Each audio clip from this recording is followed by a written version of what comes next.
Hello everyone, welcome to my Halli Hasivu YouTube channel. ಇವತ್ತು ನಾನು ನಿಮಗೊಂದು ನಮ್ಮ ಕಡೆ ಮದಿಮಾಲ್ ಮೀನು ಅಂತ ಹೇಳುವ ಮೀನಿದ್ದು ರೆಸಿಪಿ ಹೇಗೆ ಮಾಡೋದು ಅಂತ ಹೇಳಿಕೊಡ್ತಾ ಇದ್ದೇನೆ.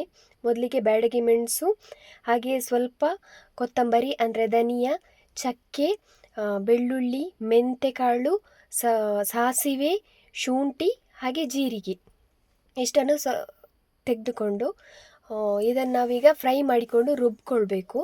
ನಾನೀಗ ಮೊದಲಿಗೆ ಬ್ಯಾಡಗಿ ಮೆಣಸನ್ನು ಸ್ವಲ್ಪ ತೆಂಗಿನ ಎಣ್ಣೆ ಹಾಕಿ ಒಂದು ಬಾಣಲೆಯಲ್ಲಿ ಫ್ರೈ ಮಾಡಿಕೊಳ್ತಾ ಇದ್ದೇನೆ. ಇಲ್ಲಿ ನಾನು ಮೆಣಸನ್ನು ಮೊದಲೇ ಯಾಕೆ ಫ್ರೈ ಮಾಡಿಕೊಳ್ಳೋದು ಅಂತ ಹೇಳಿದರೆ, ಅದು ಸ್ವಲ್ಪ ಫ್ರೈ ಆಗಲಿಕ್ಕೆ ಹೆಚ್ಚು ಸಮಯ ತೆಗೆದುಕೊಳ್ತದೆ. ಈ ಏನು ಸಾಂಬಾರು ಪದಾರ್ಥಗಳು ಬೇರೆ ಏನಿದೆ, ಕೊತ್ತಂಬರಿ, ಜೀರಿಗೆ ಅದೆಲ್ಲ ಸ್ವಲ್ಪ ಬೇಗ ಫ್ರೈ ಆಗ್ತದೆ. ಹಾಗಾಗಿ ಒಟ್ಟಿಗೆ ಹಾಕಿದರೆ ಮೆಣಸು ಹೆಚ್ಚು ಫ್ರೈ ಆಗುವುದಿಲ್ಲ. ಆ ಟೈಮಿಗೆ ಆಗುವಾಗ ಉಳಿದ ಮಸಾಲೆ ಪದಾರ್ಥಗಳು ಹೆಚ್ಚು ಫ್ರೈ ಆಗಿ ಸೀದು ಹೋಗುವ ಚಾನ್ಸಸ್ ಇರ್ತದೆ. ಸೊ ಇದನ್ನು ನಾನು ಹಾಗಾಗಿ ಮೊದಲಿಗೆ ಮೆಣಸು ಹಾಕ್ಕೊಂಡು ಆಮೇಲೆ ಉಳಿದ ಎಲ್ಲ ಶುಂಠಿ, ಬೆಳ್ಳುಳ್ಳಿ ಏನೆಲ್ಲ ಇತ್ತು ಅದನ್ನೆಲ್ಲ ಹಾಕ್ಕೊಂಡು ಚೆನ್ನಾಗಿ ಫ್ರೈ ಮಾಡಿಕೊಳ್ತಾ ಇದ್ದೇನೆ. ಇದನ್ನು ಫ್ರೈ ಮಾಡಿ ಸ್ವಲ್ಪ ತಣಿಲಿಕ್ಕೆ ಬಿಡಬೇಕು. ಬಿಸಿ ಬಿಸಿ ಇರುವಾಗಲೇ ಮಿಕ್ಸಿ ಜಾರಿಗೆ ಹಾಕ್ಕೊಳ್ಳಿಕ್ಕೆ ಹೋಗಬಾರ್ದು. ಇದನ್ನು ಸ್ವಲ್ಪ ಫ್ರೈ ಮಾಡಿ ಆದಮೇಲೆ ತಣಿದ ಮೇಲೆ ಮಿಕ್ಸಿ ಜಾರಿಗೆ ಹಾಕ್ಕೊಂಡು ಒಂದು ಸ್ವಲ್ಪ ಹುಳಿಯನ್ನು ಕೂಡ, ಹುಣಸೆ ಹಣ್ಣನ್ನು ಕೂಡ ಸೇರಿಸ್ಕೊಂಡು ಚೆನ್ನಾಗಿ ರುಬ್ಬಿಕೊಳ್ಬೇಕು. ಇದನ್ನು ನಾವು ಪುಳಿ ಮುಂಚಿ ಮಾಡೋದ್ರಿಂದ ಇದಕ್ಕೆ ತೆಂಗಿನಕಾಯಿ ಸೇರಿಸ್ತಾ ಇಲ್ಲ. ಇದು ನೋಡಿ, ಇದು 1 kg ಮೀನು ಉಂಟು. ಇದರಲ್ಲಿ 4 ಬಂದಿದ್ದು. ಇದರಲ್ಲಿ 1 kgಯಲ್ಲಿ ದೊಡ್ಡ ಇದೆ. ಇದನ್ನು ನಾನು ಸಣ್ಣ ಸಣ್ಣದಾಗಿ ಪೀಸ್ ಮಾಡಿಕೊಂಡಿದ್ದೇನೆ. ಇನ್ನೊಂದು 2 ಟೊಮೆಟೊ, 2 ಮೀಡಿಯಮ್ ಸೈಜ್ ಇದು ಈರುಳ್ಳಿ, ಸ್ವಲ್ಪ ಕರಿಬೇವಿನ ಸೊಪ್ಪು ಹಾಕಿ ಈಗ ಪುನಃ ತೆಂಗಿನ ಎಣ್ಣೆನೇ ಯೂಸ್ ಮಾಡ್ತಾ ಇದ್ದೇನೆ ನಾನು. ಹಾಕಿ ಚೆನ್ನಾಗಿ ಫ್ರೈ ಮಾಡ್ಕೊಳ್ತಾ ಇದ್ದೇನೆ.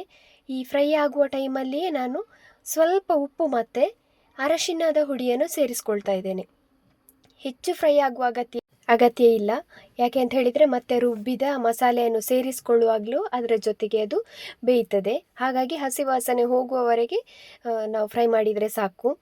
ಇಷ್ಟು ಫ್ರೈ ಆಗ್ತಾ ಇರುವಾಗ ನಾನು ಈಗಲೇ ನಾವು ರುಬ್ಬಿಟ್ಟ ಮಸಾಲೆ ಏನಿತ್ತು ಅದನ್ನು ಸೇರಿಸ್ಕೊಂಡು ಮತ್ತೆ ಪುನಃ ಉಪ್ಪು ನೋಡಿಕೊಂಡು ಹಾಕ್ಕೊಳ್ತಾ ಇದ್ದೇನೆ. ಆವಾಗ ಸ್ವಲ್ಪ ಉಪ್ಪು ಹಾಕಿದ್ದೆ ನಾನು. ಹಾಗಾಗಿ ರುಚಿ ನೋಡಿಕೊಂಡು ಇನ್ನು ಸ್ವಲ್ಪ ಎಷ್ಟು ಬೇಕು ಅಷ್ಟು ನೋಡಿಕೊಂಡು ಹಾಕ್ಕೊಂಡು ಚೆನ್ನಾಗಿ ಮಿಕ್ಸ್ ಮಾಡಿಕೊಳ್ಬೇಕು.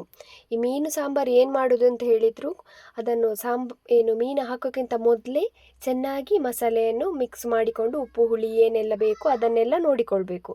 ಇವಾಗ ನೋಡಿ, ನಮ್ಮ ಮಸಾಲೆ ಹಾಕಿದ್ವಿ ಅದು ಚೆನ್ನಾಗಿ ಕುದಿ ಬರ್ತಾ ಉಂಟು. ಈ ಕುದಿ ಬರುವ ಸಮಯದಲ್ಲಿ ನಾನು ಇದಕ್ಕೆ ಸ್ವಲ್ಪ ನೀರು ಸೇರಿಸ್ಕೊಳ್ತಾ ಇದ್ದೇನೆ.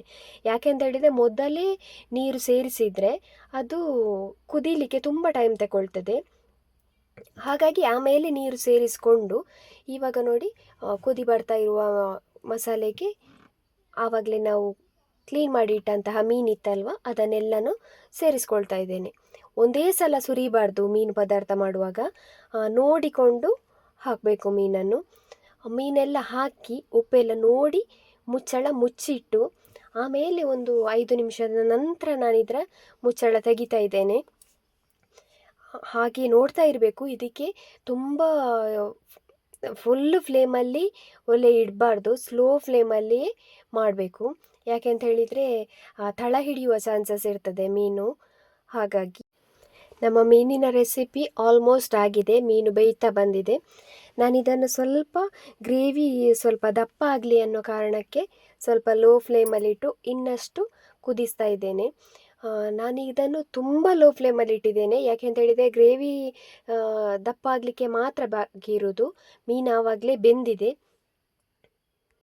ನಮ್ಮ ರೆಸಿಪಿ ನೋಡ್ತಾ ಇರ್ಬೋದು ನೀವು, ತುಂಬ ಚೆನ್ನಾಗಿ ಬಂದಿದೆ. ಇಂತಹ ಇನ್ನಷ್ಟು ರೆಸಿಪಿ ನಮ್ಮ ಚಾನಲ್ನಲ್ಲಿ ಬರ್ತಾ ಇರ್ತದೆ. ರೆಸಿಪಿ ನೋಡಿ ನೀವು ಕೂಡ ಟ್ರೈ ಮಾಡಿ ಹೇಗಾಗಿದೆ ಅಂತ ಹೇಳಿ ತಿಳಿಸಿ. ಹಾಗೆಯೇ ಸಬ್ಸ್ಕ್ರೈಬ್ ಮಾಡೋದನ್ನು ಮಾತ್ರ ಮರಿಬೇಡಿ. Thank you.